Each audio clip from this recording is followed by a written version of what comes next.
O'zimiz tayyorlagan penku suxarisdan original koreyskiy korondok tayyorlaymiz. Usti qarsildoq, xamiri esa vazdushniy va paxtadek yumshoq bo'lgan ushbu korondoklarni albatta tayyorlab ko'rishingiz kerak. Chunki shunaqangi original korondoklar Toshkentda hattoki sotuvda ham yo'q. 400 ml sutni birozgina ilitib olib, yarim choy qoshiqdan ozroq tuz, 1 choy qoshiq droji, 1 osh qoshiqda shakar, 1 dona tuxum va 50 gram pista yog'i bilan aralashtirib olib, 300 gram unni ozginadan solib suyuqroq xamir tayyorlab, strechlab 1 soatga oshirishga qo'yib qo'yamiz.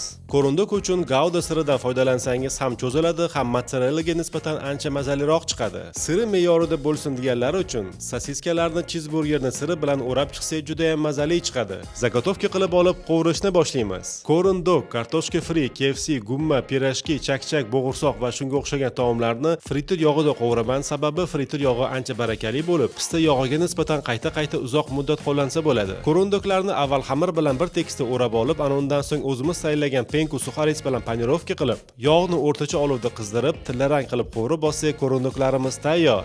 Yaqinlaringiz uchun ushbu ajoyib qarsildoq korondoklarni albatta tayyorlab ko'ring. Agarda sizga ma'qul kelsa, mendollaringizda eslab qo'yishingiz yetarli.